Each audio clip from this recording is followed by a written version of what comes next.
اللہ اکبر اللہ اکبر اللہ اکبر اللہ اکبر۔ دوستو، عمران نیاز کے شیر بیٹے نے عمران خان کے مشن نور کا آغاز کر دیا۔ عمران نیاز کے بہادر شیر بیٹے نے مشن نور کی اذان دیتے ہوئے بکھلائی ہوئی حکومت کو صاف لفظوں میں بتا دیا کہ ہم لوگ ڈرنے والوں میں سے نہیں ہیں، چاہے کہ آپ اس مشن کا نام قادیانی کا دیں یا پھر کسی اور کا۔ ہم لوگوں نے اپنی درخواست اللہ کے حضور جمع کروانی ہے اور اللہ ہی ہم سب کو ان شیطانوں سے محفوظ رکھ سکتا ہے اور ان سے جان چھڑوا سکتا ہے۔ مشن نور اذانیں دینے کا پروگرام بنا رہی، اور یوں کہہ لیں عدالتوں سے مایوس ہو گئے، عوام سے مایوس ہو گئے، لیکن اپنے رب سے مایوس نہیں ہیں۔ اور جو رب کی طرف متوجہ ہوتا ہے، اللہ کی بارگاہ میں عرض کرتا ہے، اللہ سے لو لگاتا ہے، میرا رب اسے خالی نہیں لوٹاتا۔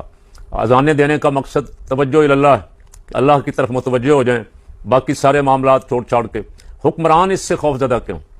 آپ کو یاد ہوگا ایک زمانہ تھا کہ پیر صاحب پگاڑا جنرل ضیاء الحق کے خلاف انہوں نے جب MRD کے مسئلے پہ تشدد وغیرہ ہوا، سندھ میں پکڑ دکڑ ہوئی، تو پیر صاحب پگاڑا کہتے تھے، ویسے تو ان کی دوستی تھی ضیاء الحق کے ساتھ، لیکن وہ شغل مغل میں بہت ساری سیاسی باتیں کہہ جاتے تھے۔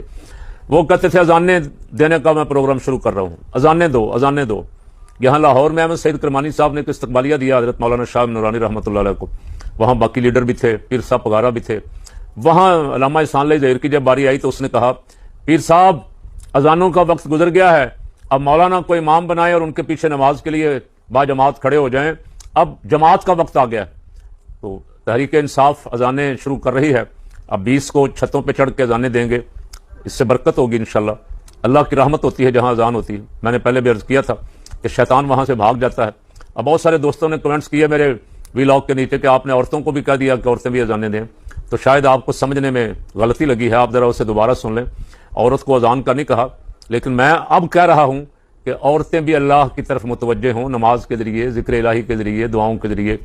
اگر وہ واقعتاً سمجھتی ہیں کہ ہم کسی بحران میں ہیں، ہم کسی مصیبت میں ہیں اور ہمارے اوپر ناجائز حکمران مسلط کیے گئے ہیں، تو اس کا سب سے بڑا فورم، دعا کا فورم جو ہے وہ تو رب کی بارگاہ ہی ہے۔ اللہ رب العالمین کے حضور عرض کریں کہ یا اللہ ہمیں نجات دلا دے، اور جو حقدار ہیں پاکستان میں ان کو حق مل جائے۔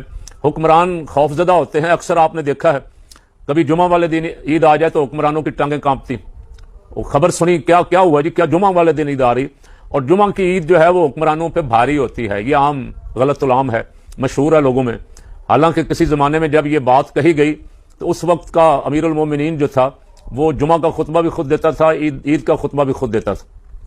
تو صبح صبح نماز عید کا خطبہ دے کے فارغ ہو کے عید کے معاملے، جیسا کہ آپ لوگ جانتے ہیں کہ عمران نیاز کا بیٹا بھی عمران نیاز کی طرح بہادر ہی نکلے اور انہوں نے مشن نور کا آغاز کرتے ہوئے اذان دے دی۔ حکومت اپنے اوچھے ہتھ کنڈوں سے باز نہ آئی اور لگاتار مشن نور کو ناکام بنانے کی کوشش کرتے رہے کہ کوئی بھی اس مشن کا حصہ نہ بنے، اور کبھی مولویوں کا فتویٰ اور کبھی قادیانیوں کا لگانے لگے کہ یہ سب قادیانیوں کا کام ہے۔ لیکن لوگ بھی اچھی طریقے سے جانتے ہیں حق اور سچائی کا ساتھ دینے والا کون ہے، اور اللہ ہمیشہ حق اور سچ کا ساتھ دینے والے ہیں۔ اسی لیے آج مشن نور کی یہی دعا بلند کرتے ہیں کہ اللہ تعالیٰ ہمیں ان جھوٹے اور مکار حکمرانوں سے ہماری جان چھڑوائے، اور اگر کہ عمران خان حق اور سچ پر ہیں تو اللہ تعالیٰ ان کو جلد ہی جیل سے آزاد کروائیں۔ تھینکس فار واچنگ، پھر ملتے ہیں ایک نئی اپڈیٹ کے ساتھ۔ چینل کو سبسکرائب کریں اور ویڈیو کو ضرور لائک کریں اور زیادہ سے زیادہ شیئر کریں۔ Thanks for watching.